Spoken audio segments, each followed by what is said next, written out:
Ngày Quốc Khánh, cùng bạn cùng phòng đến bảo tàng thăm xác ướp 100 năm tuổi. Bình luận viên nhiều lần nhắc nhở cấm chụp ảnh. Cô ấy không hề nghe theo, còn đặc biệt mở hiệu ứng đổi mặt để chụp ảnh với xác nữ.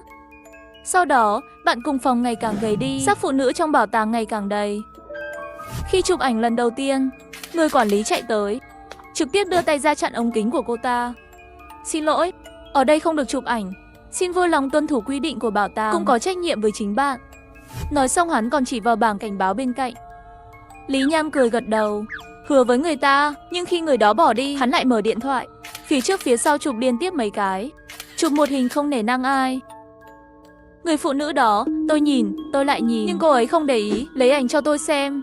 Vui quá, bạn xem hai chúng ta đổi mặt rồi. Ha ha ha, có vẻ như tôi đang nằm đó. Lát nữa tôi sẽ gửi ảnh lên trang web. Chắc chắn sẽ tăng thêm lưu lượng truy cập. Tôi nhìn bức ảnh đó và cảm thấy lạnh. Dưới những đường nét của Lý Nham là một khuôn mặt xác ướp không có ngũ quan, và cái xác khô trong phòng trưng bày là một khuôn mặt căng nụ cười. Khuôn mặt của Lý Nham thật kỳ lạ, lạ thật. Nhìn một cái, tôi liền cả người nổi da gà. Lấy đi, đừng để tôi xem. Sau khi trở lại trường học, tôi bị chị gái gọi đi làm rồi. Làm việc đến tối mới về, tôi đã để chuyện này lại phía sau. Có thể tìm thấy khi lướt Weibo, Lý Nham thật sự đăng ảnh lên mạng rồi. Chỉ một buổi chiều, hơn 1000 lượt thích, hơn 200 bình luận. Như cô ta nói, hắn thật sự nổi rồi. Nhớ đến buổi sáng bị ảnh của cô ấy làm sợ, một thân nổi da gà. Lần này tôi không mở ảnh, trực tiếp đến khu vực bình luận. Cái này, tôi nhớ là không cho chụp ảnh. Chị gái xinh đẹp thật đẹp, thần tiên màu sắc, sáng tạo, lần sau tôi cũng muốn như vậy. Nhanh chóng xóa đi. Chụp ảnh xác ướp là một điều cấm kỵ. Thay đổi khuôn mặt như vậy sẽ có vấn đề lớn. Nếu bạn không, tôi vẫn chưa đọc xong. Nội dung này đột nhiên biến mất. Tôi làm mới mấy lần đều không tìm thấy. Bạn đã xóa bài đăng rồi sao?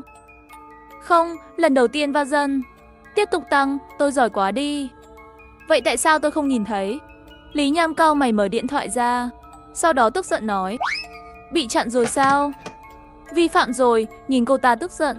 Tôi chỉ có thể an ủi cô ấy đầu đã bốc khói rồi, không phải tóc trắng. Không dám đề cập đến trong khu vực bình luận kỳ lạ đó, nhưng trong lòng luôn cảm thấy có chút không thoải mái. Nhưng chuyện này nhanh chóng bị pha loãng bởi cuộc sống bận rộn hàng ngày. Gần đây trường sẽ tổ chức cuộc họp thể thao, bắt đầu chọn hoạt náo viên. Cả hai chúng ta đều muốn đi, cho nên đã đồng ý cùng nhau giảm cân. Lý Nhan 55 kg, không hẳn là béo, nhưng có một vẻ đẹp căng trên người cô ta, đầy đủ collagen.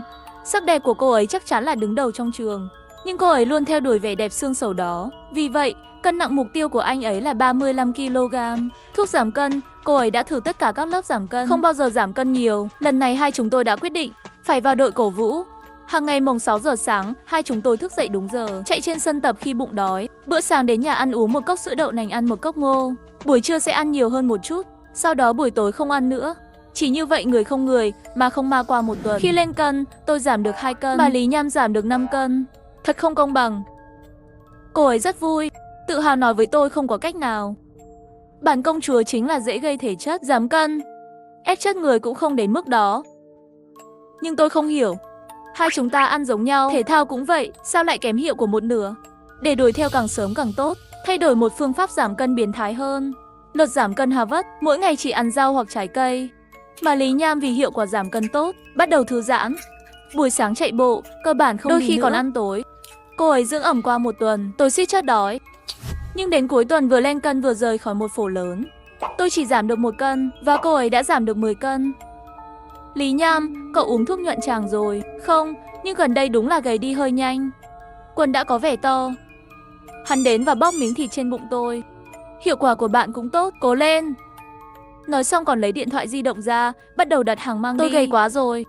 Tôi phải ăn trước gà rán cay nóng bổ sung một chút. Bạn ăn hả? Sau khi Lý Nham giảm cân, thành công được chọn vào đội cổ vũ, và tôi bị loại vì tay chân không phối hợp. Bây giờ cô ấy, vòng eo mỏng như thể hai tay có thể véo một vòng, xương đòn rõ ràng tuyệt vời, mặt cũng nhỏ như cái tay. Nói thật đi, tôi thấy dáng vẻ của cô ta đã gầy đi hơi đáng sợ rồi, dường như một chút chạm vào sẽ sụp đổ, nhưng trên hình ảnh rất đẹp. Cô ấy mua rất nhiều đồ trang điểm, một vài hình ảnh được đăng đi, tài khoản lại tăng rất nhiều người hâm mộ. Chị gái đẹp quá. Loại giảm cân này ở đâu ra? Là màn hình động lực giảm cân. Giảm cân rất thành công. Xin lời khuyên, xem ra hắn thành công từ cuộc sống blogger, chuyển thành blogger giá trị dinh dưỡng. Lướt và lướt, tôi đột nhiên nhìn thấy một ID quen thuộc. Lên đi, người đang bình luận tôi chưa xem xong lần trước.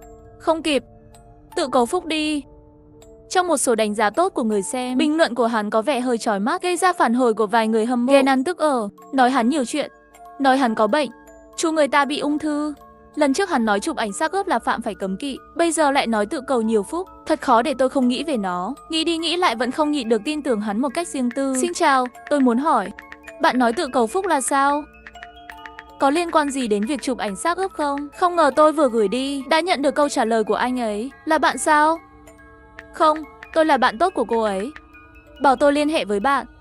Bạn sắp xảy ra chuyện lớn. Chỉ vì bạn thân tôi đang ở trong bảo tàng chụp ảnh đổi mặt với xác ướp trăm năm. Sau khi trở lại trường, cô ấy bắt đầu nói với tôi rằng bạn thân tôi đang gặp kẻ rắc rối lớn. Xin hãy tin tôi. Thứ đó đã bắt đầu cuốn lấy cô ta rồi. Tôi xem và gửi tin trong vòng kết nối bạn bè. Video của Lý Nham, muốn tôi trả lời bạn sợ hơi khó.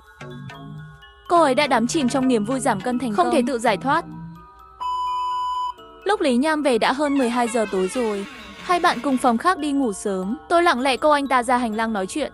Lúc này trông cô ấy gầy hơn. Khoảnh khắc nắm lấy cổ tay cô ấy, thật sự giống như cầm một khúc xương. Làm gì vậy? Tôi buồn ngủ quá. Chưa tẩy trang đâu. Nham Nham, bạn xem chưa? Có một bình luận bảo bạn tự cầu nhiều phước. Cô ấy cau mày thiếu kiên nhẫn. Thằng điên đó. Để tôi xóa đi. Sao vậy? Bạn đã xóa rồi. Tôi nghĩ những gì anh ấy nói có chút hợp lý. Lần trước anh ấy bình luận bạn đã phạm phải điều cấm kỵ khi chụp ảnh với một xác ướp. Tôi khuyên bạn nên xóa ảnh. Còn cần làm gì nữa? Tôi chưa xem xong. Hay bạn liên hệ với anh ấy? Tôi hỏi anh ta không nói. Vẻ mặt cô ấy nhìn tôi dần trở nên kỳ lạ. Trong mắt mày sinh ra một tia ghét bỏ. Ý bạn là tôi bị lừa. Hắn là anti của tôi. Bạn cũng là anti của tôi sao? Tôi không có ý đó. Làm sao cô có thể nghĩ về tôi như vậy? Tôi chỉ nhìn thấy bạn gầy quá kỳ lạ trong thời gian này. Làm sao bạn có thể giảm cân nhanh như vậy? Bạn cũng đã giảm cân trước đây. Liệu giảm cân dễ dàng như vậy sao? Điều này có bình thường không? Sao không bình thường? Bác sĩ nói tôi bình thường. Sao các người lại nói tôi không bình thường? Bạn thấy tôi gầy đi. Bạn không gầy được thì ghen tị với tôi. Nghe này, tôi đang ở hàng đầu tiên của đội cổ vũ. Tức đỏ mắt hả? Không ngờ bạn lại là người như vậy. Hắn không hiểu lời giải thích của tôi. Đẩy tôi ra lề đường. Một mình trở về phòng ngủ. Tôi càng tức giận hơn. Tức giận nửa ngày không nói nên lời. Lòng tốt trở thành lá gan thừa. Tôi lấy điện thoại ra và gõ vài chữ vào tài khoản đó. Bản thân hắn có bệnh. Vốn là một câu nói giận dữ. Tôi đã nói là quên rồi. Nửa đêm lại nhận được một tin nhắn riêng. Bạn cũng bị dính vào ảnh. Bị cái gì chụp vào? Bức ảnh phụ nữ đó à? Ngày mai có rảnh không? Chúng ta gặp nhau. Nếu trước đây tôi nửa tin nửa nghi ngờ, vậy bây giờ tôi dám chắc hắn là một tên lừa đảo. Trước đây còn nói tôi chỉ nói với bạn qua tin nhắn giờ thôi. Lại muốn gặp tôi. Tôi đã xem những bức ảnh đó. Trên đó không có tôi. Bạn đang giả vờ. Muốn đánh chúng tôi à? Hứ? Nếu bạn không tin, ha ha, bạn có thể quan sát bạn của bạn. Hắn có phải đột nhiên gầy không? Ngươi coi ta là kẻ ngốc sao? Không phải là hiển nhiên sao? Cô ấy cập nhật ảnh mỗi ngày. Ai cũng có thể thấy cô ta gầy. Vậy cô ta có buồn ngủ vào ban ngày không? Buổi tối đặc biệt hoạt náo. Tay tôi đang đánh máy đột nhiên lơ lửng trên màn hình. Có phải cô ta không nhúc nhích khi ngủ? Thậm chí không nghe thấy tiếng thở. Và điều quan trọng nhất, bạn đi xem khi cô ấy ngủ, có phải mở mắt không? Vài lời, tôi không thể không nắm chặt chăn, lạnh từ đầu đến chân. Nhớ lại, Lý Nham gần đây đúng là ban ngày ngủ đến trưa, sao không giờ tối mới về? Hơn nữa hắn ngủ dường như thật sự không có động tĩnh gì. Vậy bây giờ cô ta có thực sự mở mắt không? Nhìn cái giường đối diện, tôi đang suy nghĩ. Cảm giác như mình đang bị nỗi sợ hãi nuốt chửng. Mỗi khi nhắm mắt lại đều là bức ảnh kỳ lạ đó. Sau nửa tiếng, cuối cùng tôi cũng làm được. Nếu không chắc chắn, tôi có thể không bao giờ ngủ được nữa. Thế là tôi nắm tay nắm chân trèo lên giường cô ta. Trong đêm tối không thể ngón tay, tôi mơ hồ có thể nhìn thấy thân hình của hắn với ánh sáng yếu nhất của điện thoại. Cuối cùng tôi đã nhìn thấy khuôn mặt của cô ấy và đôi mắt đen và trống rỗng đó. Giây tiếp theo, đôi mắt đó đột nhiên hướng về phía tôi. Bạn đang làm gì vậy? Một câu đột nhiên làm linh hồn tôi sợ hãi. Tôi hét lên và suýt ngã khỏi giường. Hai người bạn cùng phòng khác cũng bị tiếng hét của tôi đánh thức. Có người bật đèn lên, chỉ thấy Lý Nham nằm bất động trên giường. Ngủ quay lưng lại với chúng tôi, hình như chưa từng tỉnh. Xin lỗi, hình như tôi bị mộng du rồi. Không kịp tạo ra một cái cớ hoàn hảo, tôi chỉ có thể nói như vậy. Nhưng thân thể lại không khống chế được run rẩy, bởi vì trước khi đèn sáng, chỉ có tôi thấy cảnh đó. Ánh mắt vô hồn của Lý Nham nhìn thẳng vào tôi. Cuối cùng lập tức ngồi thẳng người, đứng thẳng lên như một thây ma. Sau khi bật đèn, hắn lại như chưa từng thức dậy nằm trên giường. Không sao đâu, ngủ đi, ngày mai còn có tiết học. Một người bạn cùng phòng an ủi. Mê mâng, chúc ngủ ngon, tôi giả vờ bình tĩnh trả lời. Nói xong tôi nhanh chóng bò trở về giường của mình. Bạn cùng phòng cũng tắt đèn, nhưng cả đêm đó tôi không dám mở mắt nữa.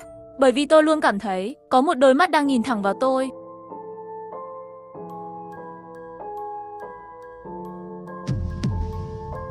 Sau kỳ nghỉ Quốc khánh, bạn thân tôi ngày càng gầy đi, càng ngày càng đẹp. Nhưng khi ngày qua đi, cô ấy gầy và nhọn như da và xương, thật đáng sợ. Khi ngủ vào ban đêm, cô ấy nhìn chằm chằm vào tôi. Sáng hôm sau, trước khi Lý Nham thức dậy, tôi lén rời khỏi phòng ngủ. Tôi đã nhắn tin cho tài khoản đó trên đường đi. Khi nào gặp nhau? Hôm nay bạn có thể đến gặp tôi không? Ôi, chán quá. Bạn đã ở đâu? Quay lại với tôi có cảm giác mình sắp chết. Cứu tôi với. Tôi sẽ không mắng bạn nữa. Nhưng tôi đã gửi rất nhiều tin nhắn, bên kia vẫn không có động tĩnh gì. Tôi tức chót rồi, trực tiếp trốn học rồi. Không phải vì tôi không muốn đi học, mà là tính mạng nhỏ bé sắp mất rồi, còn đi học gì. Trốn rồi. Tôi rất sợ gặp Lý Nham. Tôi sẽ không bao giờ quên cơn giận đó đêm qua.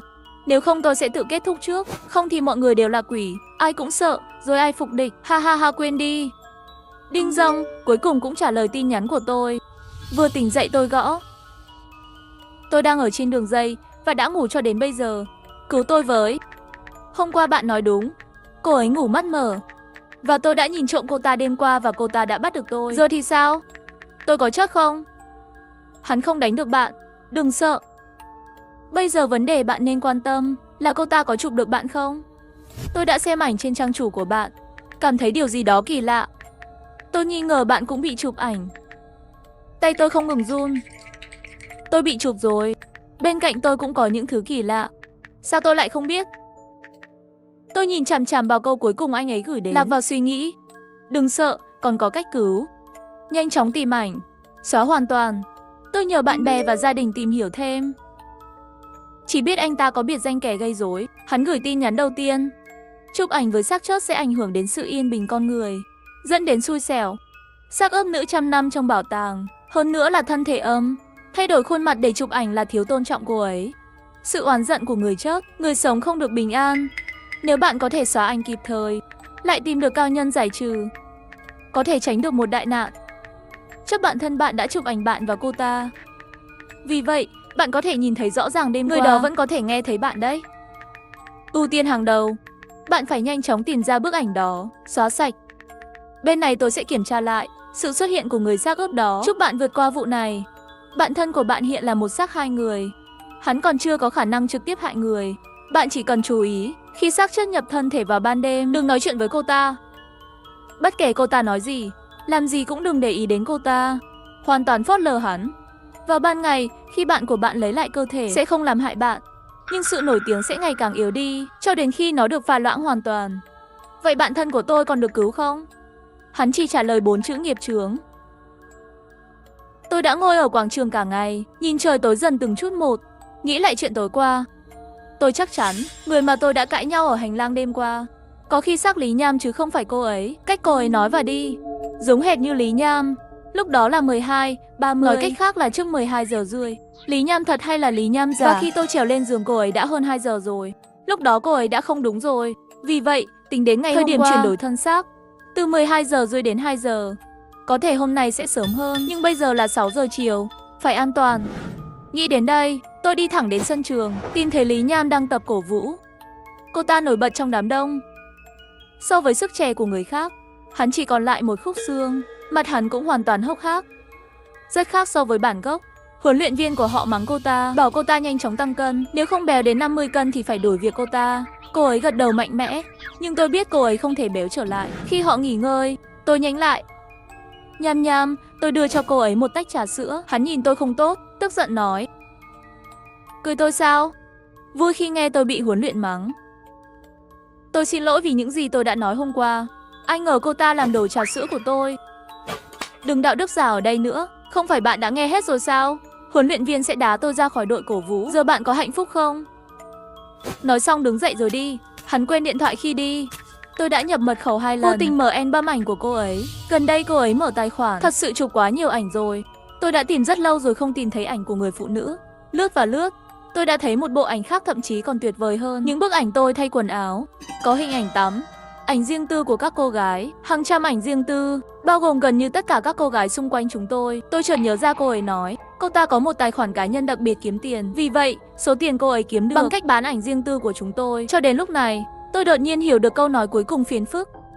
Nghiệp chướng. Tôi đã lo lắng cho cô ấy kể từ khi cô ấy gặp tai nạn. Không ngờ hắn lại là loại người như vậy. Mày lấy điện thoại của tao làm gì?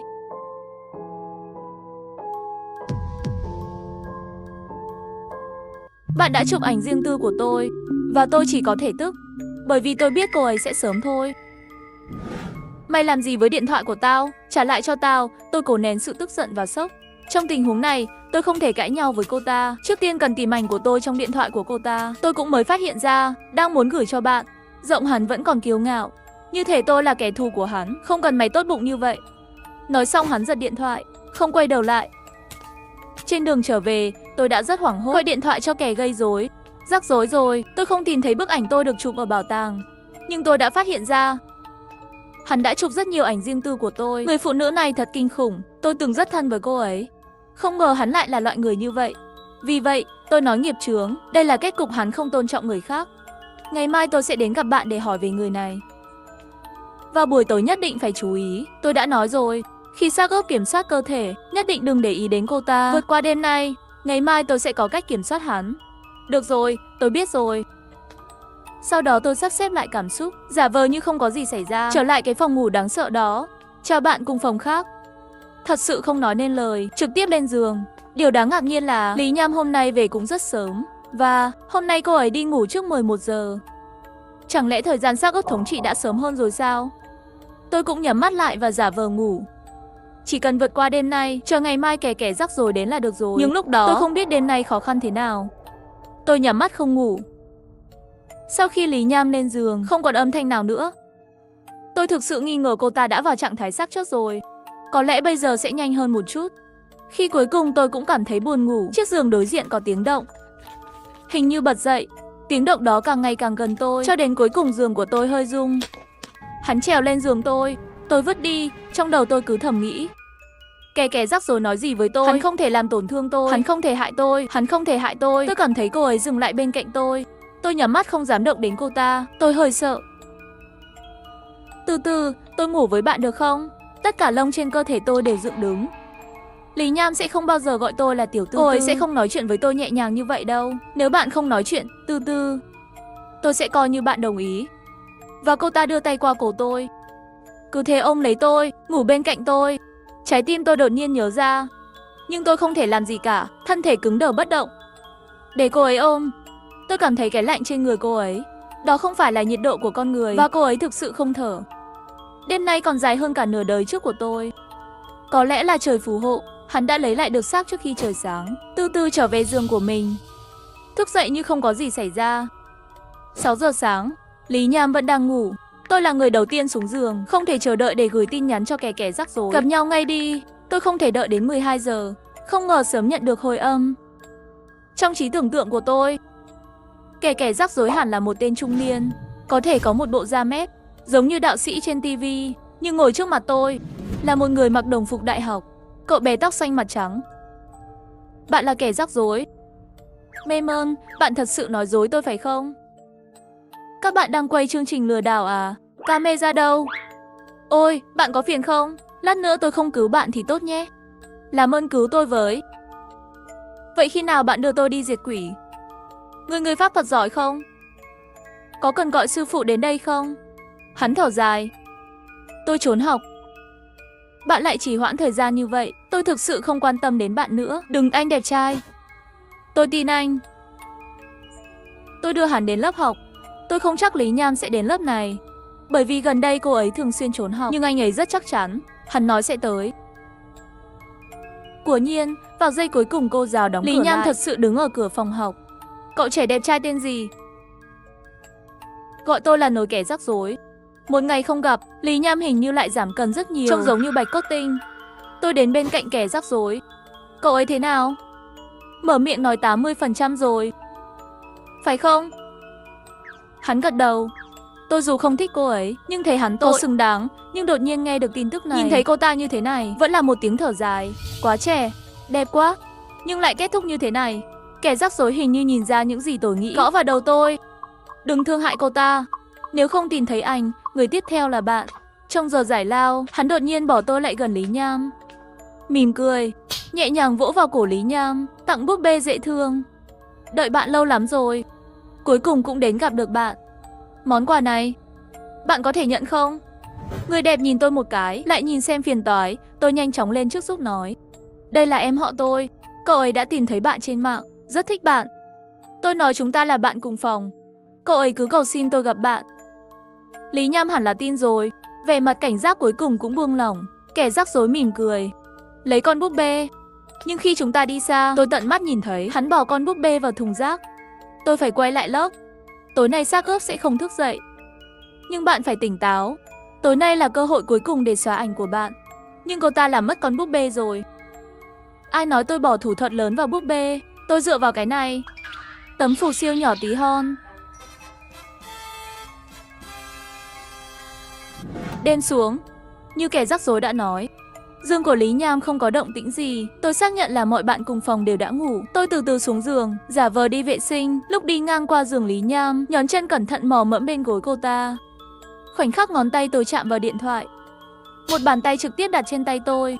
Tôi cắn răng không để mình kêu lên. Nhìn lên, mặt trên giường không có màu máu, khuôn mặt bọc xương đang nhìn xuống tôi. Là Lý Nham hay là xác ướp? Mắt cô ấy trống rỗng. Chỉ cần nhìn tôi một cái là tôi sợ chết khiếp. Tôi dùng hết sức mình, tức giận muốn rút tay ra nhưng không nhúc nhích chút nào. Bạn lén lút lấy điện thoại của tôi làm gì? Xem ra là chính Lý Nham. Thời điểm quan trọng, cửa ký túc xá bị bạo lực đạp mở, kẻ rắc rối đến với cảnh sát. Chúng tôi nhận được báo cáo, cô Lý Nham bí mật chụp ảnh riêng tư của người khác, sử dụng mạng để truyền bá video đen để kiếm lợi nhuận. Cô Lý Nham phiền đi với chúng tôi một chuyến. Liên hệ điều tra. Đây là quyết định đột nhiên đến với tôi. Sau khi điều tra, có tới 100 nạn nhân bị quay lén. Thu nhập bất hợp pháp của Lý Nham vượt quá 400.000 nhân dân tệ. Hắn bị kết án 6 tháng tù. Nhưng chỉ vài ngày trong tù, cô ta đã chết. Tôi nghe nói tình trạng của cô ta rất tệ, như một xác nữ, da bọc xương. Tạm biệt.